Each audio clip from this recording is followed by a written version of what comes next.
Please, please leave me out of your fetishes. You can have them, just don't make me see them.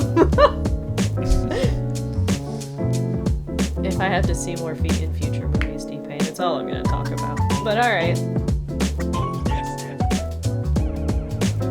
Hey everyone, welcome to another episode of Pointless Discourse with myself, Hoppocalypse, and Tenenbaums. Hello, it's me, the pain. I suddenly have to yawn. Cool. While you yawn, I have to give an apology. An apology? Yes. As I quickly look up the dates, because I forgot to bring it up. Here's my first apology. I wasn't prepared, except for having this all in my head. The second apology, while I wait for our YouTube page to upload, actually I could just go to the Spotify, is that, I can't read the title.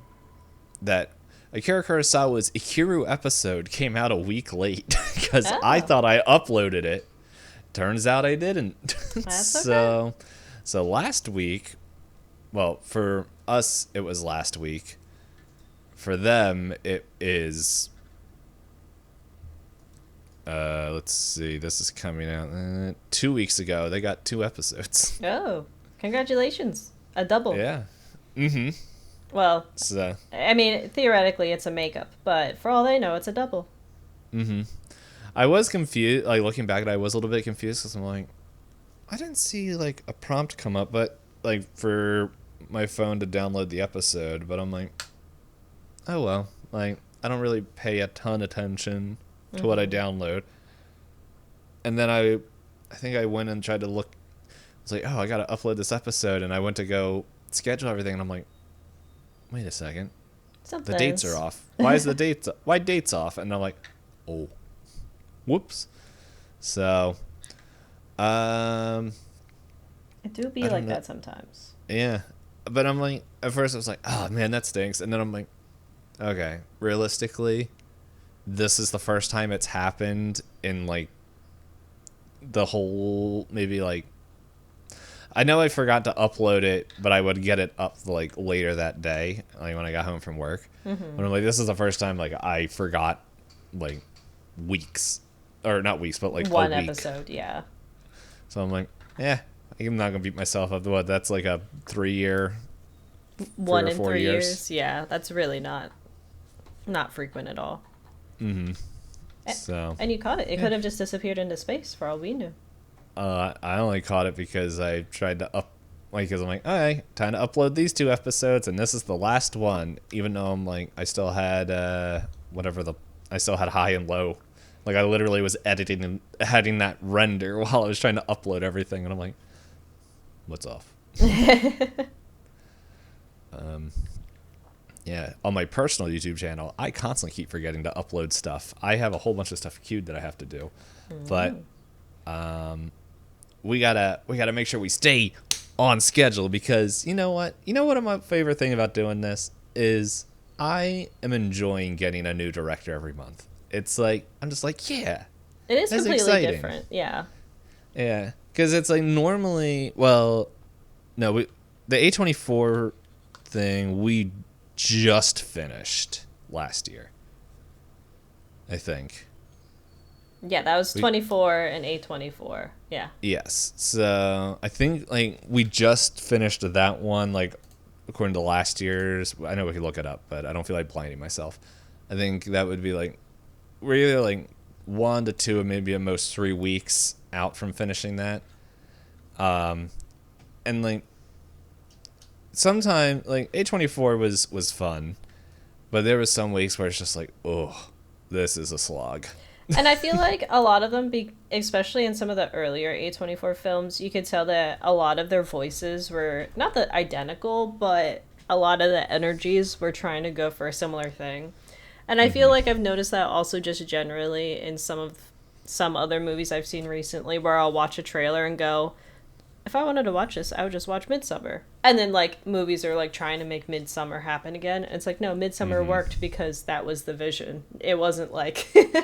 Yeah. And I do think like some of A24 was having that, where they were all trying to be really deep and really like disturbing, and we were just kind of like, okay. Hey, you can have those movies, but at the same time, as I try to quickly, no, where's the A24 list? There it is. I had to scroll. Sometimes you just need, because I forget the name of the movie. Sometimes you just need a life after Beth, like To Your Lobster.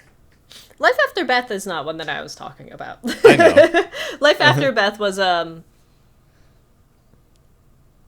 think it was riding on the coattails of that weird era of like 2000s humor where it wanted to do more and then it didn't. Yeah. Yeah, it's like I think more that what I was kind of getting at was like not every movie should be like as heavy as which I my phone well someone just got home. Then, not every movie should be like emotionally heavy like The Lobster, Hereditary, Midsummer, The Lighthouse even at parts. But it's just like sometimes you need those light moments, which Life After Beth, I think we all agree isn't. Like, I don't think there's ever like a perfect movie, but it's just like there could there have been things there I look at that more memorable than some of the other movies in the A24 list. Okay, yeah. That's fair.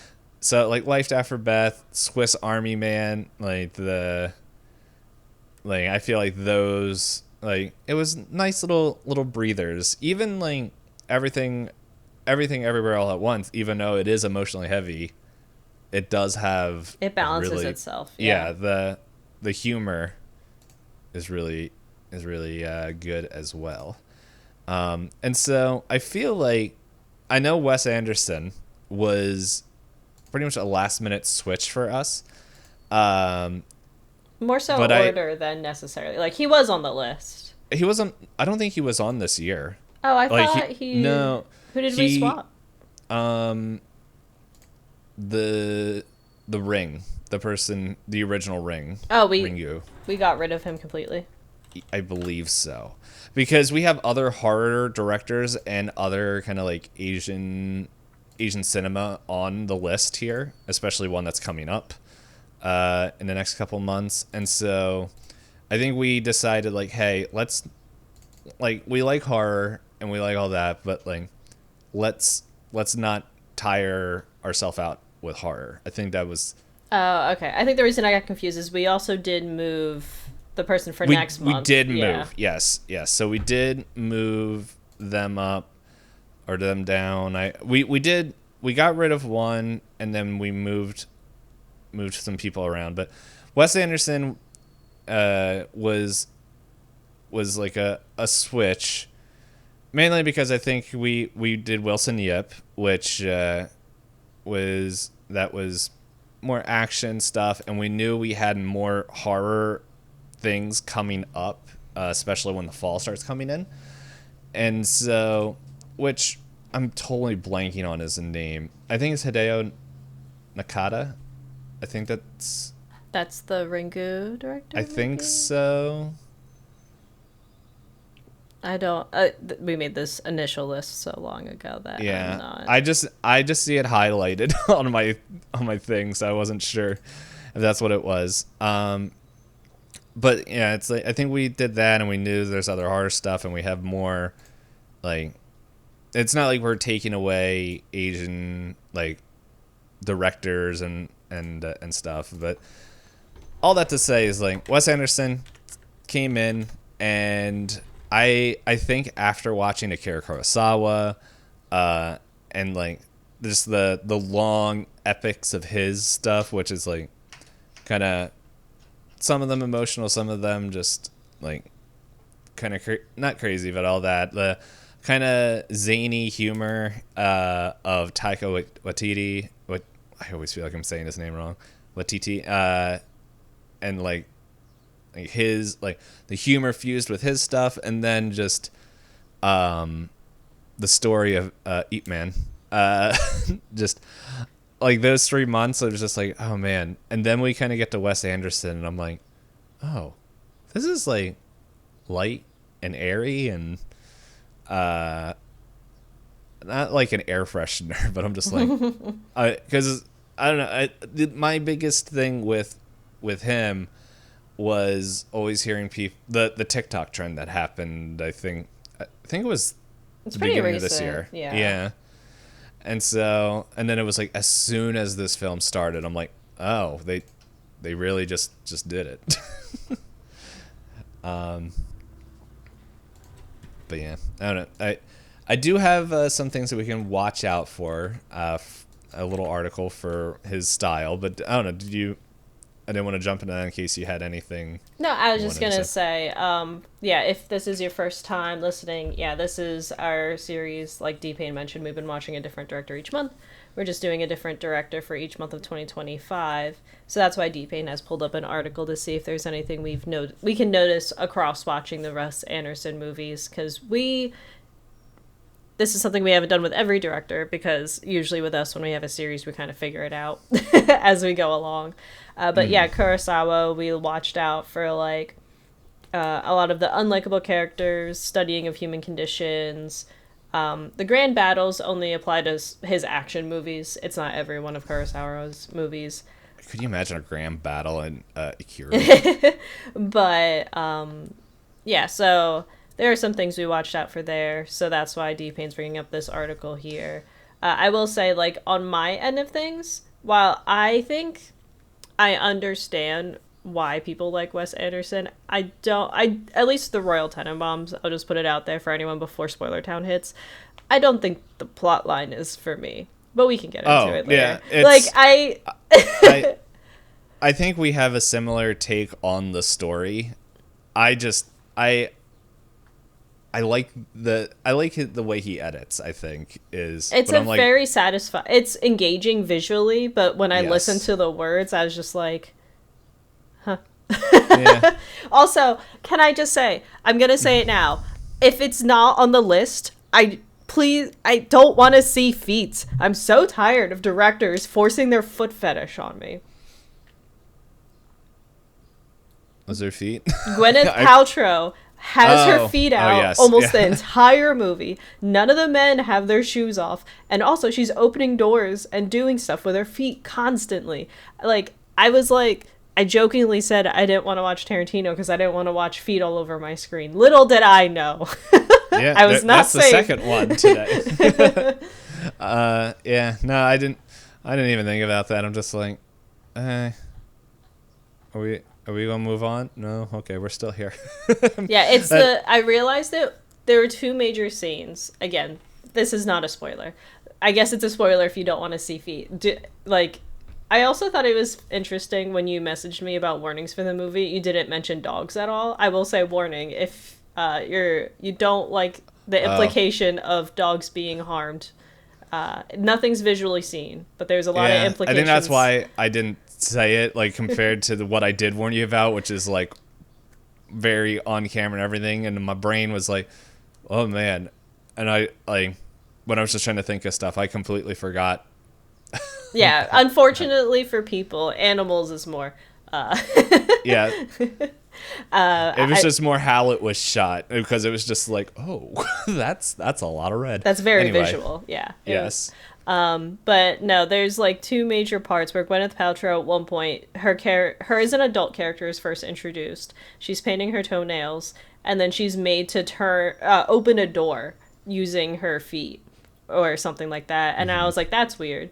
And then when her mom visits her later, she turns off a TV knob with her toes. I was like, okay, guys, come on. And then there's a scene later where she's sitting on a windowsill and she's sitting there with her feet all splayed out. I was like, please, please leave me out of your fetishes. You can have them, just don't make me see them.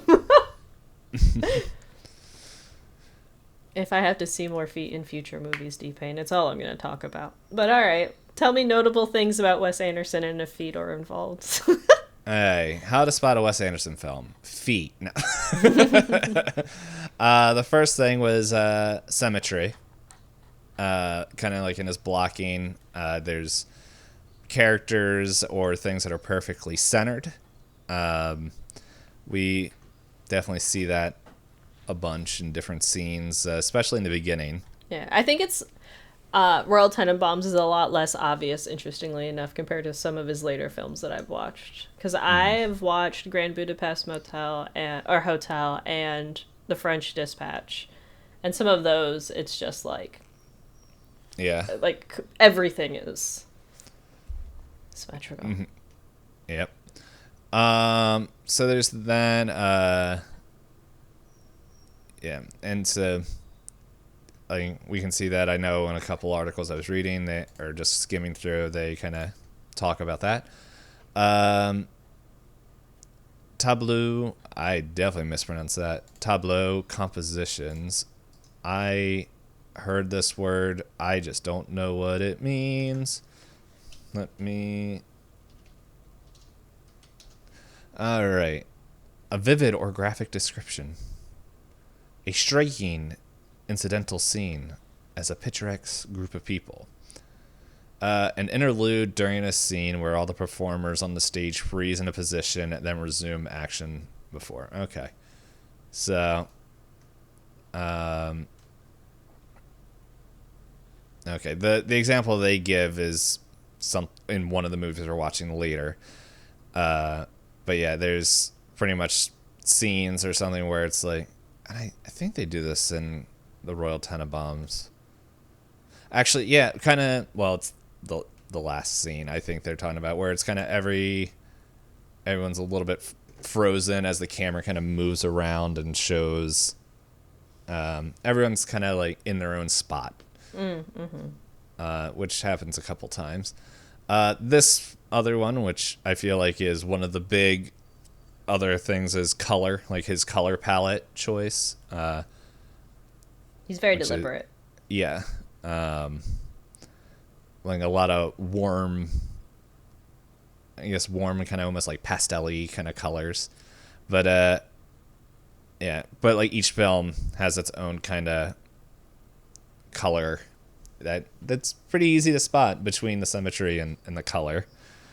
And then the other big thing here is long takes, where it's just kind of, let's see, yeah, pretty much it's just long camera shots and everything of the one shot, which I mentioned I do enjoy of seeing, kind of, rather than a bunch of small little cuts, having like one longer scene all in one take, which is more difficult to do. I think there's one movie that I always hear people talk about. I think it's Goodfellas, where that scene, it starts off with like the opening shot. I think it's Goodfellas. It's a mob mafia movie where this guy, like, him and his date get out of a car. They go through the back to skip the line at this restaurant, and you're following in there. You follow them down the alley into the thing. They go through the kitchen as everyone's like moving dishes around, like back and forth between the camera, as like the waiter like brings the people out as they kind of set up the table and they sit down. And it's like, I think it's like an 8-minute long scene, all one shot, like from them getting out of the car, walking all the way. And I'm like, it's the only reason why I want to watch that movie that I can't remember the name of. But yeah. But would you like to roll some dice? We can surely roll some dice. Would you like to explain why we roll dice, or shall I? I've got it. You were nice enough to find and read the article. So yes, as was explained before, 12 directors over the 12 different months. So therefore, we, as tabletop nerds, have 12-sided dice that we will be rolling. And with this, we will be seeing who rolls highest. Whoever rolls highest will give a short description of the movie, and then we'll chat about some questions. All of this will be avoiding any kinds of spoilers, and then we will head into spoiler town, so you will be warned. So if you want to go watch a movie for yourself first and come back, that's totally fine. My headphones are about to die, so I gotta plug them in so that way I can actually hear Hot talk about feet. No, please. I already did that part. Oh, man. Yeah. I think I was just more overtaken with the fact that I'm like, I just watched a movie that didn't take my whole afternoon. And it was very bouncy. I did see something else where it's like, which I know I don't necessarily like about movies, is being spoon-fed and like having all the information. Yeah. I don't know. I like just like magic. I like mystery. It's okay if some things are vague. Yeah. Yeah. I don't need everything written out, but anyway, I'm gonna roll a die. I just did. Oh man, mine almost fell off the table. Alright, I have a number. It's definitely under 12 and over 1. I'd hope so, or you rolled the wrong kind of dice. Yeah, I rolled my 15-sided 20 to 40 die, which is not 15 sides. Some share a few. What did you get? I rolled a 9. I rolled the number that you got if it was upside down. 6. Yes. So you get to talk about feet some more. I won't just talk about feet. Oh? I am not the one with a camera and a foot fetish and making people watch it on the big screen. Anyway, back to what I was actually going to talk about. So we've, in the Royal Tenenbaums, we as viewers are told to it like kind of like reading a children's chapter book. The book is the movie is separated out into different chapters, and it kind of starts out with just learning about the family and how dysfunctional they've become since their family has essentially completely separated and fell apart, because we have the 3 children and then become super successful at a super young age, and then everything fall apart. And while they're falling apart, their estranged father, Royal Tenenbaum himself, decides, you know what if I lied to make my family love me again? And chaos. Yeah. You know what? There is a question that could be. Oh, that's also interesting. I didn't realize that Owen Wilson wrote a bunch of movies with Anderson. Yeah, I believe if I was explained to it correctly, Owen Wilson and Wes Anderson were roommates in college. And in the early movies that Wes Anderson filmed, he made sure Owen Wilson was involved, and then the two of them kind of like grew together in the movies. I haven't seen. Okay, before I've been the wonder about Owen Wilson. Did he do a weird, creepy, normal actor thingy, or is he just kind of like done? I don't know. I don't pay attention to him. Yeah, it's just like he was like big and everywhere, and all of a sudden it's just like I felt like he just disappeared. Well, also, Hollywood hates older actors unless it's someone that they think ages in a particular way. Like, I don't know why, say, Owen Wilson doesn't act as much anymore, but what's the joke? Oh, George Clooney can make the same face in movies. I was thinking of the American Dad bit where the one lady is like, he can't keep getting away with it. All he does is the same expression in every movie. So, yeah, I don't know why Hollywood favors certain people as they get older, but doesn't favor others. I'm like looking on the IMDb. He pretty much between 2017 to 2021 took like a break. He didn't do anything during that, and then in 2021 he started. It's not as much as he used to, but it looks like he's doing a couple. Like he did The French Dispatch, which is another Wes Anderson film. A movie called Bliss that I am unfamiliar with.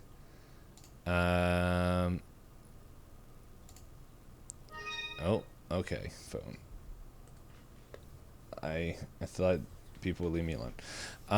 No, you're popular. No. Just no. Yeah, so it looks like he's doing some other thing. Let's see. Does it say 2017? Sophaology. He did that. Whatever Sophaology is. Oh, it's a British furniture company that makes. So yeah, it looks like he was or commercials, or he became the face of that. So the advertising thing, which he made pretty decent money. Yeah, no, it was just one of those things where I'm like, I haven't heard like anything like. It was one of those things where I'm like, he was everywhere. Did he do? Yeah, but I feel like he really had a big heyday in. I think I don't remember if we were recorded or not. Oh yeah, we were. Where it's like the 2000s comedy era, like Life After Beth. Like I feel like he really blossomed in that kind of like movie scene. But He's also Lightning McQueen. I forgot about that. yeah, but I also don't think like those type of movies because he was really big in like Zoolander and adjacent movies like that. They really don't. I feel like they don't make comedies in the same way that they used to back then. I feel like they don't make a lot of movies the same way, but that's a different whole podcast conversation. I feel like we've had the conversation a few times. Yeah. But you know what? Let's have the conversation like this. If this was the only feat that you watched for this director, would you... If this was the only movie you watched by this director, would you watch the rest of their catalog? I appreciate the movie. It's not a movie for me, so I think I would have watched it and gone, that's fine. Yeah. And like, if I was someone that was more critical about movies, which is funny, we're like a podcast, but like, if I had to watch this for, say, like a film critique class, I'd be like, I did it. I've exposed myself to it, but I don't know if I liked the actual movie enough to pursue the rest of the catalog. What about you? I don't know if it's just how I watched it, where, like, coming off of Akira Kurosawa, and because like I loved Akira Kurosawa's films, I did not love the fact that it was my whole afternoon watching it, and so the fact that the movie was like done, and I'm like, oh, I still have time. I think that had a lot of stuff going for me, but in the end, I think it was a fun watch. I might we have to. I don't know. I think I might check out another one, but I'm just like, I didn't sit here and think about, like, I feel like watching this movie, I'm like, if someone's going to talk about Wes Anderson, I'll talk about Wes Anderson. But it's not like Akira Kurosawa where I'm just like, still, like, there's moments where I still think about Akira. And there's moments where I think about, like, Hunt for the Wilder People. Like, I think about some of those movies and just, like, that. Even Jojo Rabbit. Even Doctor Strangelove. Doctor Strangelove is fun, yeah. Yeah. And it's like, I don't know, I wasn't expecting to watch a political discourse movie of now back in the, like, 80s or whenever that movie came out. And that one was sarcastic. Yeah, now it's just... scary.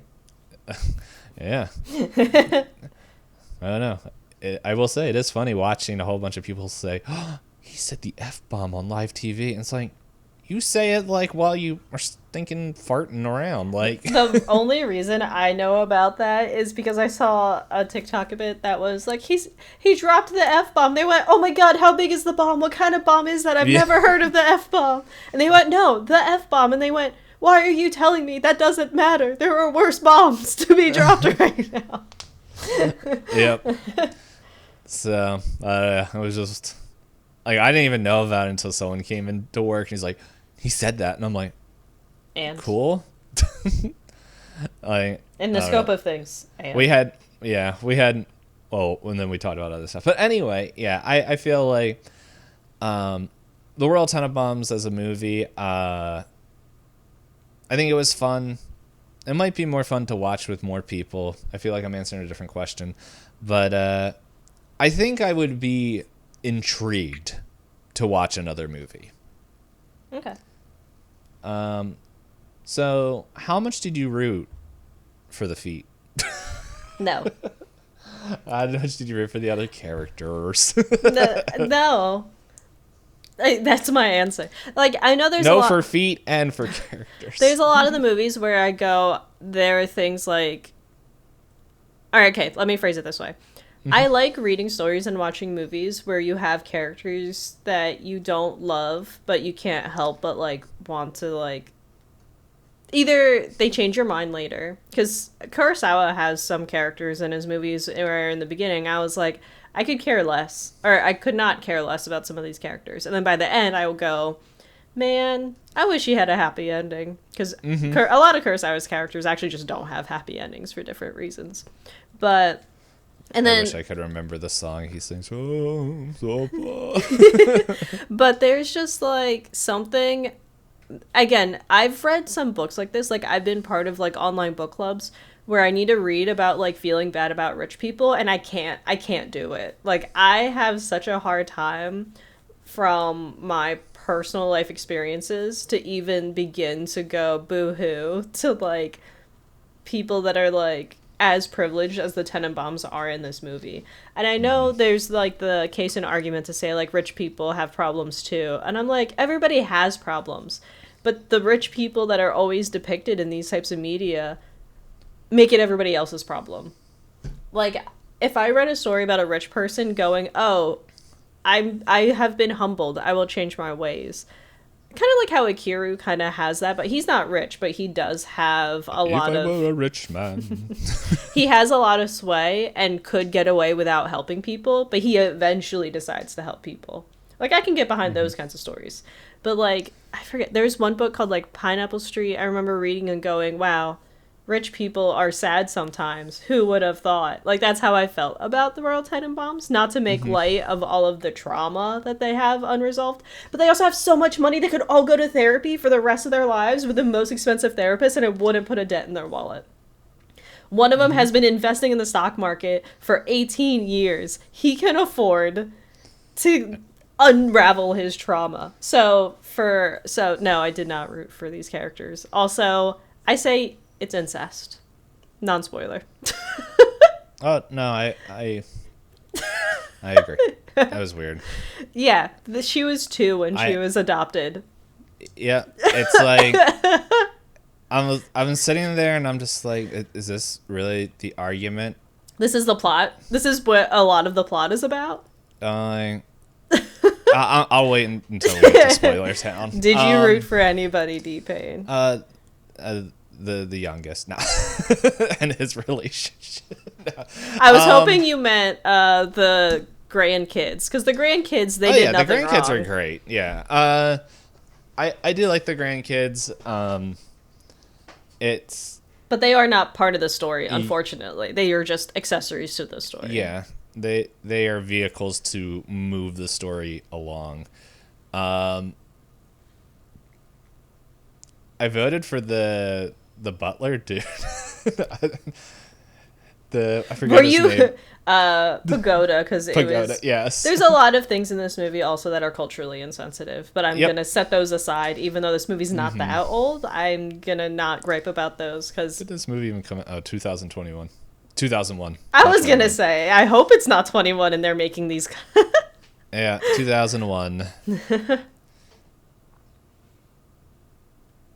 Oh, wow. This movie came out in the New York Film Festival a month after 9/11. So, anyway, that's how it snuck through. People were concerned about other things. But yeah, there really wasn't anybody I was like really strongly like, yay, I root for you. I was more just like, how is he gonna mess it up more? Yeah. Oh, he did. I guess go ahead. I was gonna say that whole like, there's no way. Oh, there's a way. I guess the only character who isn't even a Tenenbaum that, like, I guess I would root for the most is kind of Danny Glover's character, because he's not officially one for a little bit, but yeah, but he's like, his storyline is like, it's like he's, I feel like he is doing everything he should do, given the circumstances, even though Royal's whole character thing is just like, I'm gonna do this because, well, how dare someone take my divorced wife of 11 years. They were never legally... not divorced. Yeah, not divorced. Separated. Yeah. Separated wife. Someone that he hasn't lived with for like 12, 11 years, yeah. So, yeah, I feel like Danny Glover's the only character in there that acted like a person. A real person. And maybe the priest. But with his foot. Yep. So, what grade would you give this plot? Again, I have a lot of personal biases. One thing that did make me chuckle is what was it? Strider was talking to someone he plays games with, and he was like, "Oh, I have an ex that was obsessed with that movie." And then the guy went on to say, "Yeah, she came from a really rich family in the neighborhood." I was, "Oh, she thinks she's Gwyneth Paltrow. She thinks she's a manic pixie girl, and everyone wants to sleep with her." But, I don't know, like it's hard. I guess it's hard for me to really grade the plot because it's a very character driven story, and if I Mm-hmm. don't like the characters, like I, I'll just give it a C. It has a beginning, middle, and end, and it answers your questions even if you might not like the answers. Mm-hmm. What grade would you give it? Uh, yeah, I feel like a C plus around there. 'Cause, like, the there's not like really any. There's no kind of real twists, I guess, to this plot. It's very much like, hey, dad's a dirtbag, and the children Are need a messed lot up. of help Yeah. for different reasons. And it was like, there was that, and I'm like, I don't know. The it's just like some of the. It's just, I don't know. There was just stuff where I'm just like, okay. And I feel like this movie carried me along with the visuals and like the little bits and parts of the humor where I'm just like, hey. And then, but yeah, there wasn't really. It felt like uh, when the royal had to like wake up and then finally grow up. I don't know. It still didn't feel like there was enough of like a like he still didn't lose anything. Yeah, the stakes for him were like nothing. Like what he had to do, actually get a job. Like and he got that with no problem. Like uh but yeah, I don't know. It just feels like the whole movie feels, I guess, like almost like fairy tale-esque where it's just like, okay, there's a little bit of trouble, but at the end it's like it all worked out. And I guess that makes sense with it being told almost like a children's like story, right? Like Yeah. a not even children's story isn't quite the right word, but kind of like whatever the age group for series of unfortunate events exactly Young is. adult. Yeah. Young adult. Not Mm. that I condone it because I believe that author is icky too. Nothing is safe. I don't know anything about that man or Yeah. woman. I read his books and I was like, cool. And then I realized they're the same exact thing. So I just stopped reading them. Oh, for like as a series. Yeah. Yeah. I also read them, like, I think when I was in high school. So I That's think, fair. yeah. But I'm just like, I'm bored. Can I have another red wall? Okay. And last one. How likely would you recommend this movie to others? Um Again, I think we've kind of talked about it. I think it's a good movie to appreciate for like the filming direction and a lot of like the way that I feel like the scenes, even like the setting is just as much as a character as the characters themselves. And I did really like the way that a lot of the setting and prop pieces were used to kind of highlight almost like how terrible everybody is. Like Mm-hmm. the whole setup where they go, "Oh, he's in Richie's room," and he goes into Richie's room, and it's it's all this hospital equipment, and I was like, Yes. "How did they sneak that past everybody?" Like nobody Yeah. really brought this up, but like the way that the house is designed and everything, it's like a living creature, which is really Mm-hmm. cool. So I think I could recommend it in terms of like saying like if you like cinematography and settings being really like important, then yeah. Yeah, I think this would be a more fun movie to watch with friends. I think this is like turn off brain, enjoy the visuals, and a light story. As Minus the end. yes,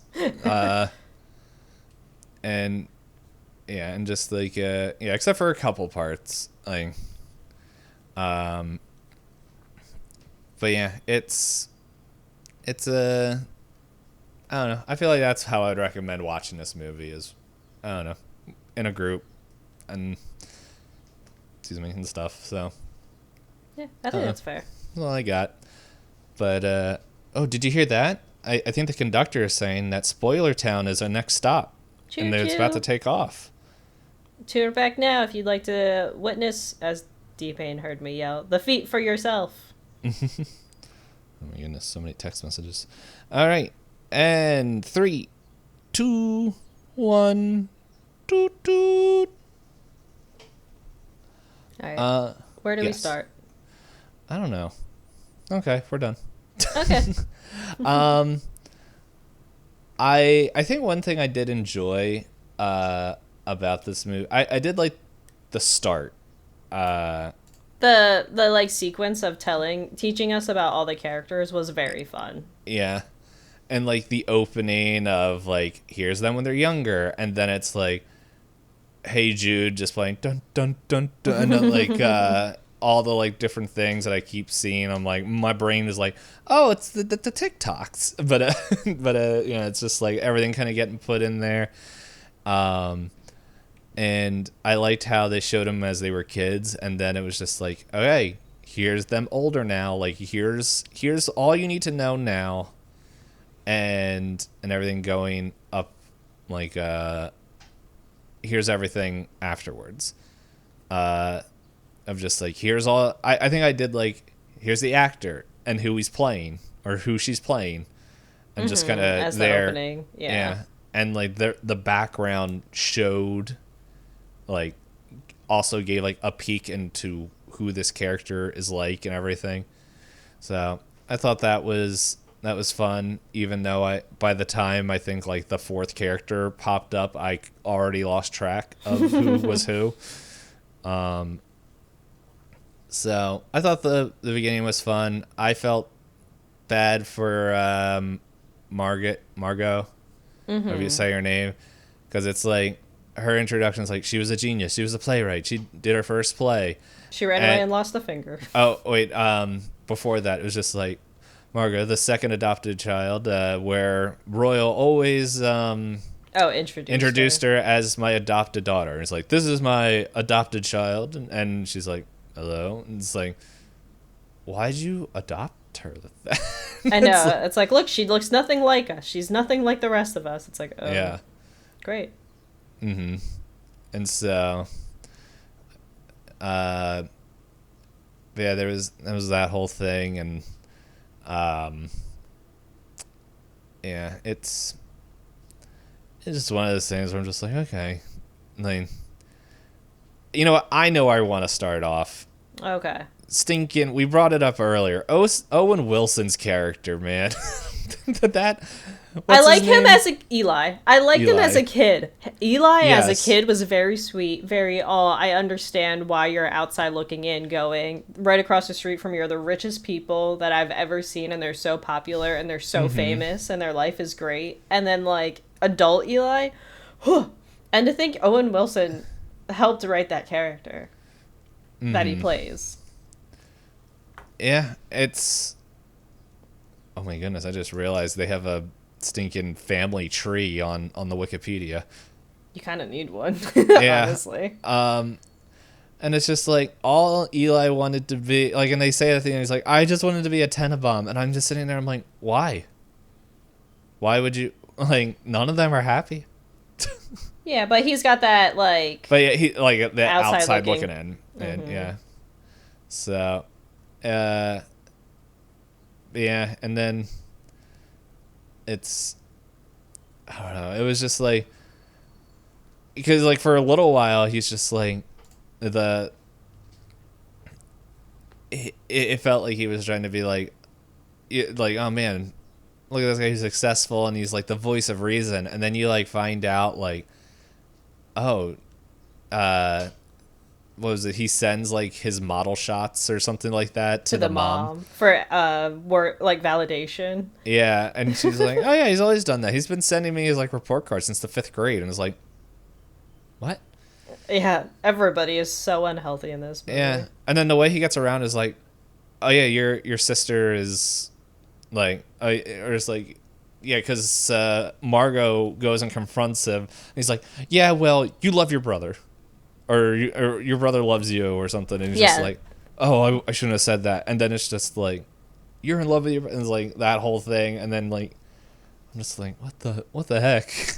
I know. It was like so messy because he's like, oh, I got a letter from your brother who's on that cruise ship. She's like, okay. He's like, yeah. Funny thing is, he confessed he's in love with you. And she's like, what? And he's like, oh, don't tell him I said that. It's like, well, of course they're going to talk about it. Like, what do you.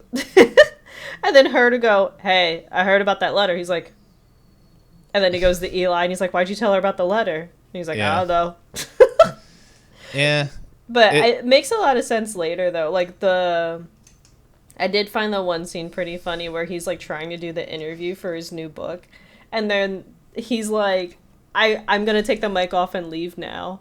Mm-hmm. And Royal Tenenbaums like, what's happening? And Margot's like, he's on drugs. Yeah. Like, without a question.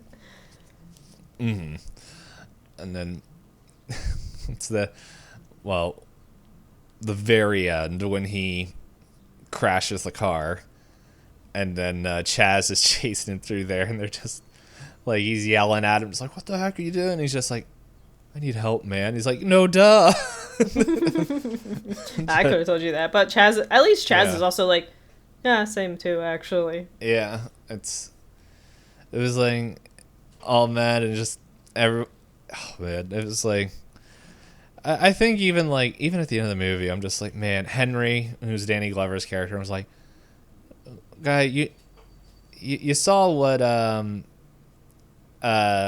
what Royal is like, and then it's like right there, it's like you're getting a peek into all three of Ethylene Tenenbaums' kids, where it's just like none of them are okay. No, not a single one of them's well adjusted. Like that, I feel like Richie could have been, like, until like we learn more about his character. The tennis bit is so Yes. ridiculous.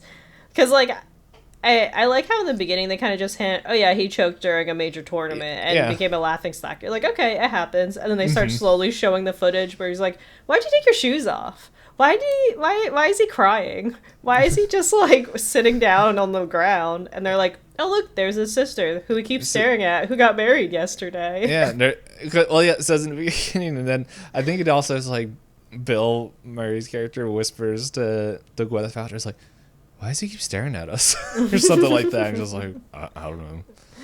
But yeah, and then the part that did made me laugh a lot is when the two of them are sitting together after getting a private investigator on Margot.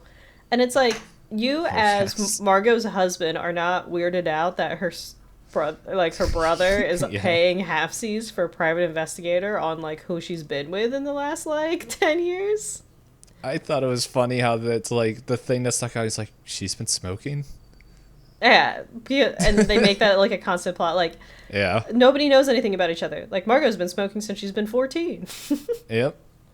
And then the mom's like, you smoke now? She's like, have been for like 10 years. Saying you should stop. It's bad for you. Oh, okay.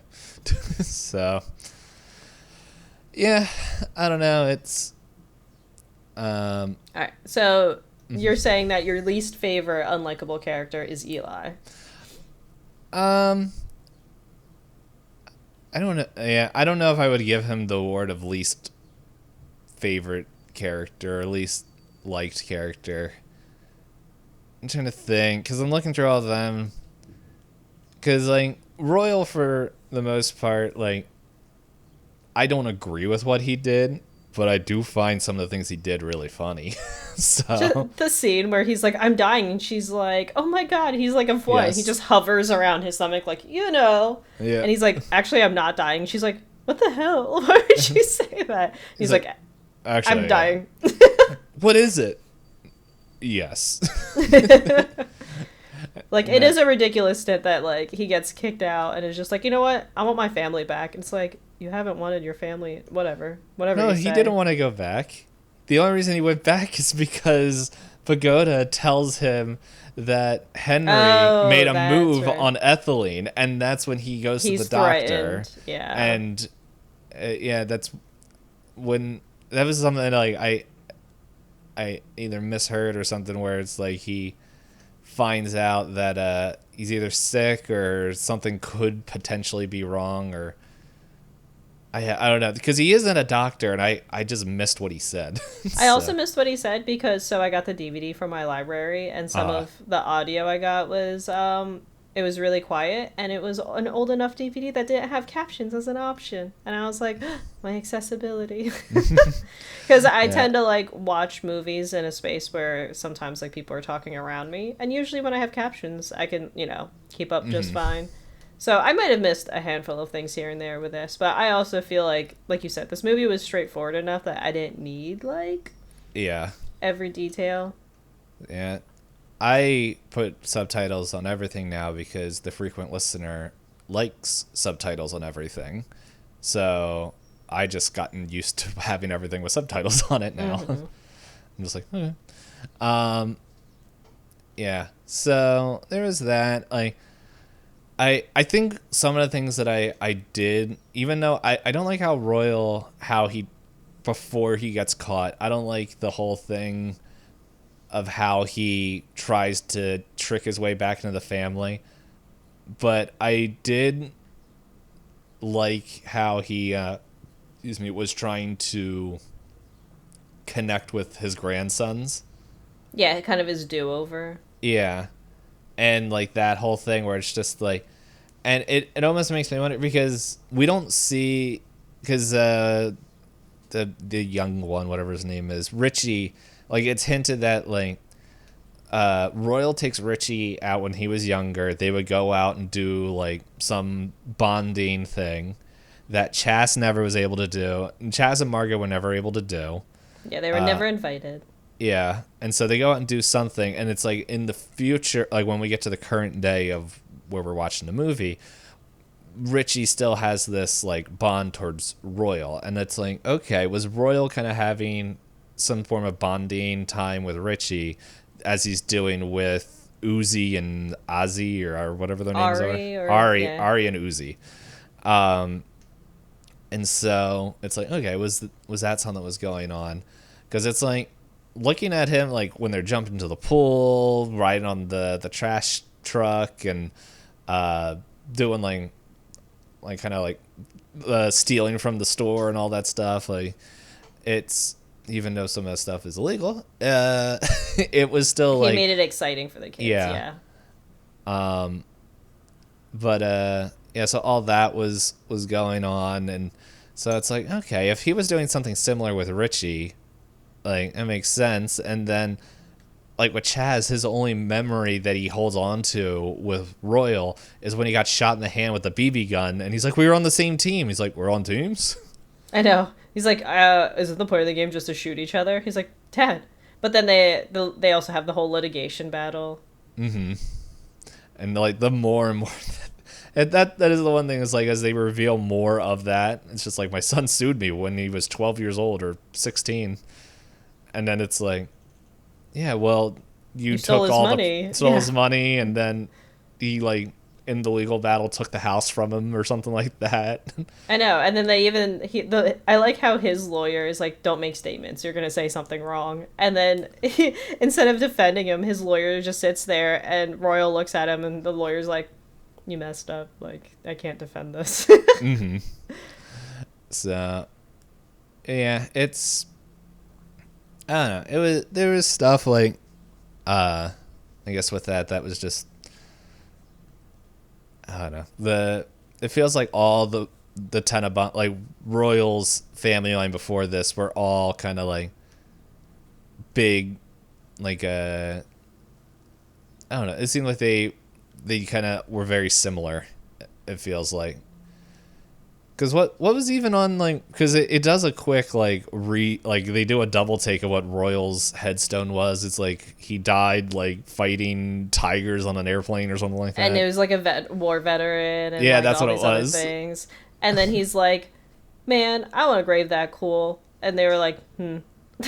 Yeah, and then they they put something on there because I remember the priest is leaving and he like literally double takes and it shows you, and I don't remember what it was Yeah, I because can't remember the exact text. it was a week ago when I watched it. So, but yeah, it's. I guess like there's tons of moments in here. Like there's I guess the scene I wasn't expecting to happen was the suicide part, where because it was just like as a story beat in reflection, it's like, okay, I see how Richie got there, but at the same time it went from like, oh my goodness, to like that, and it was just like within a split of a second, Yeah, and because then they went from immediately going from Margot's history to him just going, I'm gonna do this. And like you as a viewer, you're just like, okay, he's shaving his head, he's shaving his beard, he's having a crisis, and you go, oh, the crisis is crisising. Oh, the crisis is really a crisis. yeah, the there, what was it? There was all I was thinking about until like we see the end part of that whole scene was like him taking scissors and cutting his hair. As somebody who cuts their own hair, I'm sitting there and I was like, you literally can't get your hair like that with scissors. Like you, at least that even. It's like you had to take a razor to that, and like even the beard. I'm like, that's what all I was thinking about is like, fiction lost. I mean, he did put the shaving cream and like fully shave his face. And then for a Yeah. while, his head was really patchy. I felt like they evened it out at the hospital. Yeah, at they least from probably what I did. remember. Yeah, but it was just like, I'm like, all right, and then, but yeah, I was just sitting there. I was like, you're gonna cut your hair with scissors? What the heck? that was what took me out of the fiction. But yeah, it was. But like, yeah, I'm like, oh, okie dokie. I can hear music. People are enjoying the humid weather. My upstairs neighbor, like, it was a heat wave this week. Yes. And every time I came home from work, I don't think they left the house because the TV was blaring like shows, and I'm like, what is going on upstairs? Anyway, but yeah, I guess overall with this movie, I feel like there's a lot of visual stuff we can talk about. There's a lot of like random things, but I'm just like, it feels like visuals go a long way while every character is very surface level. Yes. And like I mentioned earlier to Hop that my brother, we were talking about Wes Anderson. He's like, oh, he's like my favorite director. I like watching any of his stuff and all that. I'm like, hey, there's definitely worse directors, and I'm just like, hey, I can't fault him because him being an artist, I know that like whether he realizes it or not, he's going to pick up on those visual kind of themes and everything, and Yeah, like a lot of the colors Wes Anderson uses are really really nice looking, along with like how everything is lined up in the shot. And like I said, like I feel like while watching Royal Tenenbaums, it felt like a lot of scenes could have been just like little paintings, and we do kind of have a lot of paintings kind of displayed throughout the film, mostly creepy ones of Margot, but because Richie, how did no one clock that Richie needed help when the only thing he ever painted was his sister? Like, yep. So much for having a mom who's super attentive and could publish a book about having genius children. Like, whew, let's pay a little bit more attention next time. Mm-hmm.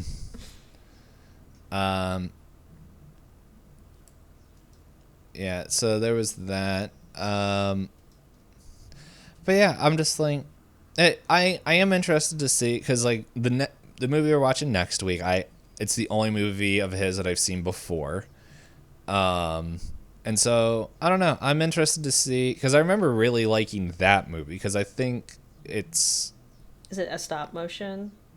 It is, yeah. Well, we can say it right now. It's like We're getting towards the end, yeah. yeah, like we have 10, 11 minutes left on the timer, but I'm like, I don't really have much more to say about the Royal Tenenbaums unless you do. All I have to say is, Feet? yeah, I'm tired of seeing feet. I think this falls into that classic way that I kind of get annoyed at how directors handle female characters, where, like, I'll just say it now while we have a little bit of time left. I feel like for Kurosawa films, I let it go only because I know his message in the movie isn't about women. Like, it's not, he doesn't write his movies with the intention of having women as an audience. But that was also true because he was publishing films in, like, what was it, the 50s to like the 70s. So I don't blame him for that. But whereas, like, you have, please don't send me a gif about feet. I didn't. Well, there's the yes, word feet. There's the word feet. But then when you have, like, a movie in, like, the 2000s and you have a female character, and I felt, okay, I guess I will say I did feel bad for one character. I felt bad for Margot, not just in terms of, like you said, like, everyone introduces her as, like, being adoptive. Her whole character plot is just about her being so attractive, people can't leave her alone, so she doesn't get to be a human being. And it's like, I know there's this whole, he could say that it was supposed to be discourse about how you shouldn't objectify women, but you need to have something else happen in the story to make her not be objectified at some point, if that's, like, what you want to do with her character. Whereas I'm watching this and I'm like, they're treating her like a mannequin, and nobody has treated her not like a mannequin. Even her brother, who's in love with her, at most has just gone, I really like going to the museum with you. We should make out. Like, there's... So I struggled a lot. Maybe that's another bias I had against the movie, where me as a female viewer was just like, does Margot get a chance to actually, like, do anything? Like, I know her mom is a really tough character, and her mom is like, the dad goes, like, I love you, you're the most, like, badass person I know, which is, like, cool. But they almost frame her as being, how do you say it, like, disengaged and unattached from people, like, emotionally, like, distant from people, other than the Danny Glover's character, who actually appreciates her and treats her as a human being. But she is also, at this point of the story, like a matron, like, the mother of the house. She's supposed to be, like, the final say, and everyone goes to her because they trust her wisdom. And then you have Margot, where literally, like, we literally have, like, a 2-minute montage of her just making out with people. And I was just like, when does Margot get a chance to, like, do something to prove that she's more than what everybody sees her as? But then she doesn't. Her character arc ends with, I'll secretly be in love with you and go back with my husband. I was like, honey, you deserve so much more. Because even, like, her husband, I'm not convinced likes her. Bill Murray's character, because he literally is just, like, he gives off, like, unfortunately, the stereotype of a woman without a dad figure in their lives seeks out a father figure as their partner. Because he feels like he treats her really young. But also, like, his whole study on the guy and him going around and people going, can Dudley tell time? No, I cannot. It's just a ridiculous plot point. But I guess that's my final 2 cents. Again, like, maybe it's a gripe because it is me. I am female. But, what? You know. Gasp. But it's just, like, when I see female characters treated better in, like, children movies that I saw growing up than I do in a movie that a lot of people will look to and go, this is a beautiful movie. I love this movie. I go, but let's think about the messages that it sends out about the people. Because, like, they make them... I guess it's also the fact that, like, the men, I guess, feel like they've been a chance to be complex, like, messy, interesting characters. And Margot, at most, ends up just writing a play about her past. That doesn't sell well. Doesn't sell well, and Royal doesn't care for it. He laughs at the whole thing. The characters don't really feel real. And then well, I mean, that's just aligned with his character, because for her birthday, Mm-hmm. He was like, well, it looked like children's in costume. It's like, yeah, they're children in Yeah. costumes. It's like, oh my goodness.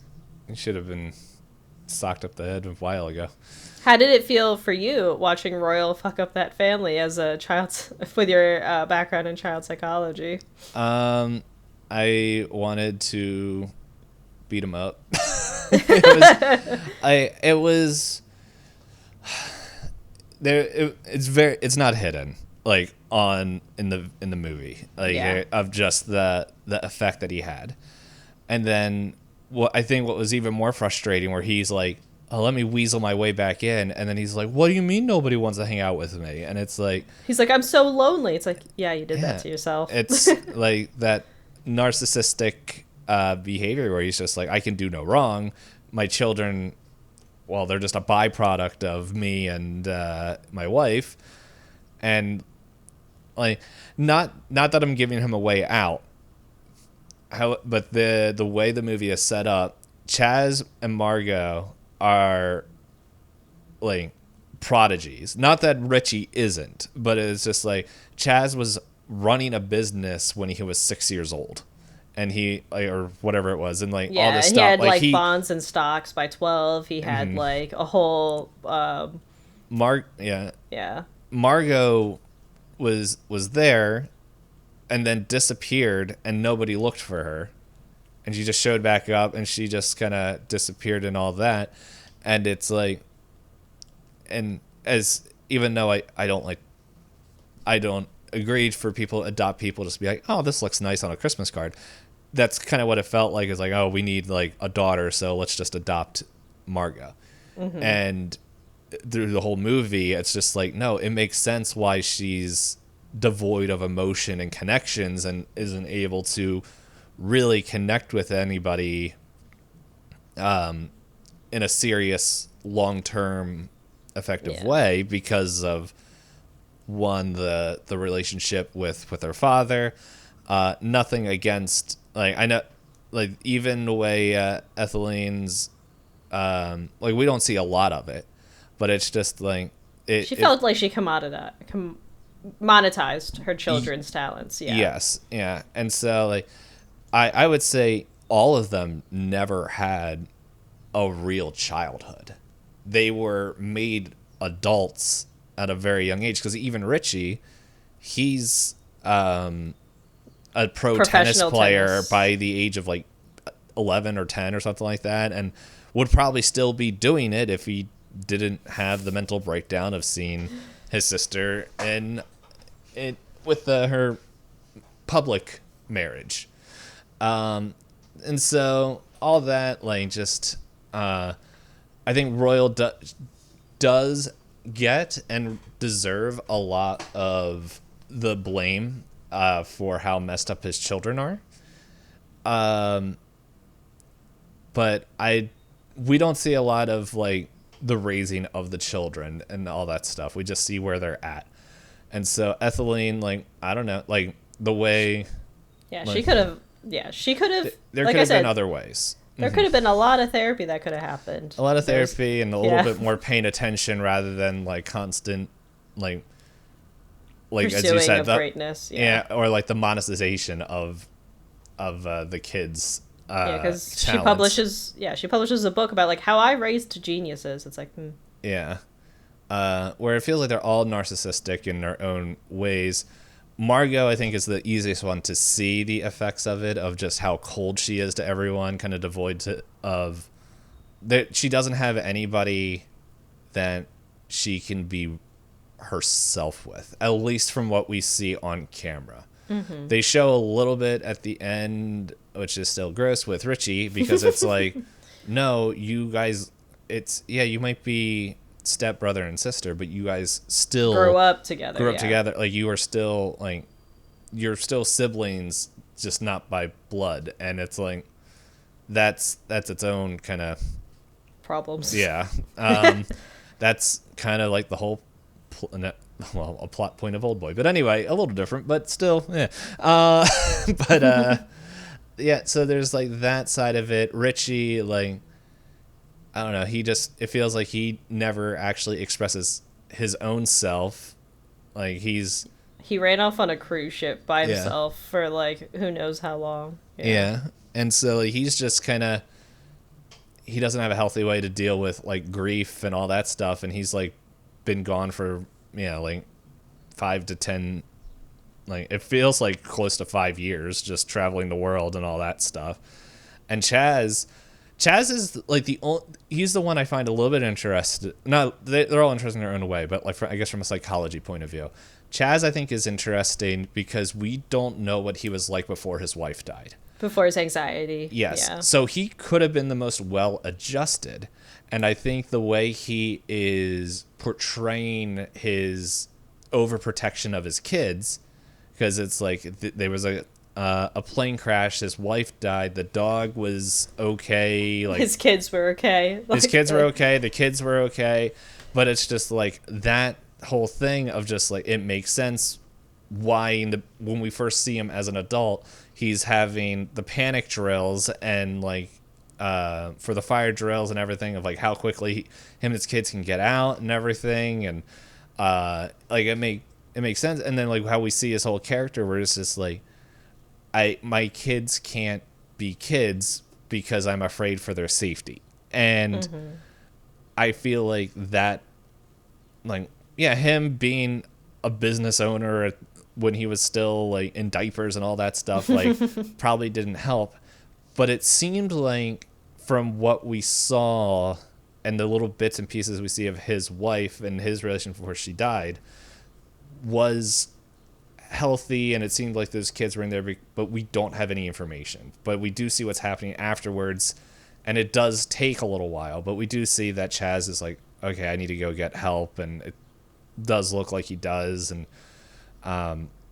but his thing, which is very interesting, and we're done out of time, so I will stop here. Like Okay. you hit the psychology button and all the training started going but it is very interesting because Chaz's parenting style is the exact opposite of Royals. He was like, I'm not repeating the cycle, so I'm going in the Yes. complete opposite. But Yeah. something that I have heard, and to some extent I agree in some senses, is kind of what today a lot of millennial parents, the way they're parenting is the opposite of how Gen X and boomers have raised them, depending on how old they are. And where it's more of like, hey, we want to connect with you kind of like emotionally, be your friend. But a lot of millennials aren't filling that parental role where they want to be their friend with their kids and they're not being parents, which is having its own negative feedback. So there's like there's got to be like that sweet spot where you got to be like not so much the abusive, emotionally abusive and cold side of some of the older generations for their kids. If you go far back enough, it's like, which there's always, never mind, I'm not going there because that brings in child abuse. But anyway, like kind of just how some parents just did not connect emotionally, and then a millennial and probably older Gen Z with their kids are like trying to make decisions. So it's like, it's interesting because depending on who raised you, the mistakes are seen, and they kind of go back and forth in there, when it's probably like we need a meld of both, where you need the firmness of the parental side of it, and the firmness of Chaz, as he wanted his kids to be safe, but he needed to be able, like Royal, to allow the kids to have fun and let them breathe and experience life And actually live. yeah. Yeah. So we see the two extreme sides, but like when in reality it needs a healthy way is to be melded together. And so but yeah, that's it. Yeah, it is interesting, which I doubt. I don't know. I shouldn't say I doubt. I don't know if that's what because like really the kids don't grow up. Like they're the same as they were when they were young. Yeah, I mean, like it's the From what we see. I forget. Oh, the term like arrested development. Like sometimes there are certain things in your life that happen. Either, like you said, you're parentified at a young age, or there's like something significant in terms of your development that you end up like kind of stuck, right? Like Mm-hmm. you have trouble moving past a certain mentality in terms of keeping yourself safe in that realm because big scary things happen kablooey. Yeah. So no, it makes sense, and it is like it was kind of fun to see how well the casting did between child and adult. Yes. There, like as I said, there's, even though some of the, as we both, Hop and I agree, there's some character choices that we wonder why it was written that way. I do think, as you said, casting did very well. The art direction for this film was very fun to look at. Yeah, director of photography nailed It's- it. I'm curious, is Tenenbaum just a fun last name, or does it have a meaning? Oh, like if it's that deeply researched that he picked a particular name for Yeah. the family. Tenenbaum is a German for Christmas tree. Oh, I have heard that song. So have I. Yeah. So have I. Yeah. Now that you've said that. Yeah. And there's something else, and like we're kind of going, not kind of, we are going over time, so I'll stop here. But it is interesting, like looking at history and seeing how a lot of these things kind of match, like kind of like royal, like I can't think of the word right now, but it's like royal families of just like of like kind of how like the kids like, oh, like not royal kids, shoot, my brain is farting, but yeah, it's like kind of like in not a lot of fiction, but it's just like how like it seems like kind of the inbreeding. That's I'm like, because I was just sitting there and was like, you know what, this is kind of feels almost like this weird royal family that lives, Bloodline thing. yeah. Unfortunately for them, they don't even get that excuse because Yes. she's, as in case anyone forgot, she's adopted. Mm-hmm. So all that being said, we done with, unless there's anything else you wanna mention. As much as I yapped about how this movie isn't for me, doesn't mean it's a bad movie. It just means that it didn't click with me, and hopefully the next ones click with me more. Yep. So like he is a well-known and well-loved director, and Sometimes the story isn't for everybody. what, I know this wasn't his first movie. No, I believe Bottle Rocket might have been his first. Bottle, yeah, which Owen Wilson. yeah, I was like, I forgot his name. Helped write Rushmore. Wait a second, is Rushmore the movie I'm thinking of? Not that we're gonna switch the thing. Oh, Bill Murray's in a lot of his movies. I just realized.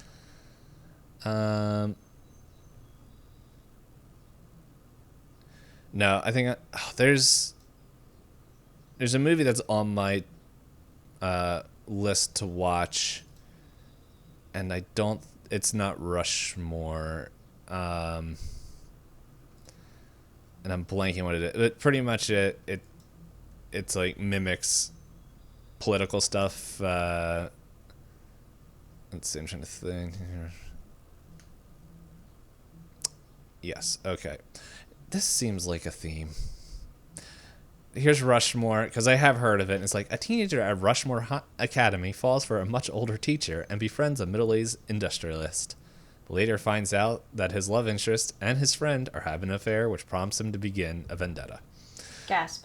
I'm like, I'm seeing a theme, Sounds Wes very Anderson. familiar, I'm seeing a theme between that and a couple other movies you got here. I can't remember what that movie is called, but it's not important. But yeah, that is. I got nothing else to add. Yeah, so as hot. That's weird. I mentioned Old Boy, and it's right there on the front of IMDb. But yeah, yeah. Don't take what we said. Like, yeah. If you don't watch the movie yourself, form your own opinions. We're out of words. Yeah, because it's like, I don't know. I I think I see this a lot more with people just reading headlines and not like going and seeing there. It's like, hey, go watch the movie and see if you agree or disagree. Like, leave comments or reviews or ratings and tell us in your description if you agree with us or not. Mm-hmm. And next week we will be watching Mr. Fantastic Fox. Did I say that name right? Yes, Fantastic Yes. Mr. Fox. Oh, close enough that I knew what you were talking about. Yes. Yeah, a stop motion film, which should be fun. As I said, it's the only movie that I have seen of his. So, And this one is a children's movie? I'm checking before assuming. I believe so. Oops. I don't know. I think it's its highest rated. Oh no, it's some other. Wait, let's see. Get that out of here. Get that out of here. Director. I don't know. Monte Blanc. I don't know. Whatever movie that is. It says it's a video. Anyway, according to what he's known for, it is the highest rated film. Okay. So, but yeah. Here, let's see. Maybe Wikipedia will tell us if I wait, did I click on can I find it? Scrolling down. Why is things so hard to find? I don't care about his favorite films. Where is it? There it is. Fantastic Mr. Fox. An animated adventure comedy film. And let's see. Yeah, what's is it like PG? I mean, that's why I was just curious. Oh, okay. How come I can't? Why is this not in the little box thing over here? Kids and family comedy adventure animation. There we go. So yes, it was marketed towards children. That's all I Yes. needed. Uh-huh. Okay, cool. Yeah. So, anyway, that is it. Thank you everyone so much for watching and hanging out. And enjoy our Wes Anderson month. And until next time, we'll talk to y'all later. Peace.